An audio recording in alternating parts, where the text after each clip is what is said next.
കോതമംഗലത്തൂടെ കറങ്ങി നടക്കുമ്പോഴാണ് 99 juices and shake എന്നൊരു കട കണ്ണിൽപ്പെട്ടത്. കയറി നോക്കി, അത്യാവശ്യം സ്പേസും കൊള്ളാവുന്ന ആംബിയൻസൊക്കെ ഉള്ളൊരു കഫറ്റേറിയ. ബോർഡിൽ കുറച്ച് ഐറ്റംസ് ഒക്കെ എഴുതി വെച്ചിട്ടുണ്ടെങ്കിലും ഡിസ്പ്ലേയിൽ കാര്യമായിട്ടൊന്നും ഉണ്ടായിരുന്നില്ല. ബർഗറും പിന്നെ സാൻഡ്വിച്ചും. ആ സാൻഡ്വിച്ച് എനിക്ക് ഇഷ്ടപ്പെട്ടു, അതാണ് ഓർഡർ ചെയ്തത്. കുറച്ച് ഹെവി ആയിരുന്നു, എടുക്കുമ്പോൾ അത് തന്നെ ഇങ്ങനെ മുറിഞ്ഞു വരുന്നുണ്ടായിരുന്നു. പിന്നെ ഒന്നും ആലോചിച്ചില്ല, അത് കട്ട് ചെയ്തെടുത്ത് അങ്ങോട്ട് കഴിച്ചു. നല്ല ക്രിസ്പി ചിക്കൻ ആയിരുന്നു കേട്ടോ. പിന്നെ അവർ യൂസ് ചെയ്യണ മയണൈസും അടിപൊളിയായിരുന്നു. അത് കഴിഞ്ഞ് ഒരു ഫ്രഷ് ലൈം പറഞ്ഞു. ഫ്രഷ് ലൈമിൽ അവർ പൈനാപ്പിൾ ചേർക്കുന്നുണ്ട്, അതെനിക്ക് അത്രയ്ക്ക് ഇഷ്ടമല്ല. പിന്നെ ജലദോഷം ആയതുകൊണ്ട് ഐസ്ക്രീം ഇല്ലാത്തൊരു ഫ്രൂട്ട് സാലഡ് പറഞ്ഞു, കുറേ കട്ട് ഫ്രൂട്ട്സ് ഒക്കെ ഇട്ടിട്ട്. അതിൻ്റെ മുകളിൽ സ്ട്രോബെറിയുടെ സിറപ്പൊക്കെ ഒഴിച്ചിട്ട് വലിയ തരക്കേടില്ലാത്തൊരു സാധനം. അതും കഴിച്ചിട്ട് പിന്നെ ഒരു കോഫി കുടിക്കാതെ പോണത് മോശമല്ലേ.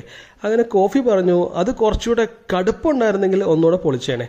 അപ്പോൾ ഇതിൻ്റെ ലൊക്കേഷൻ വരുന്നതേ കോതമംഗലത്ത് കോഴിപ്പള്ളിയിലാണ്. അപ്പോൾ നമുക്ക് ഒരുമിച്ച് യാത്ര ചെയ്യാം, ഒരുമിച്ച് ഭക്ഷണം കഴിക്കാം.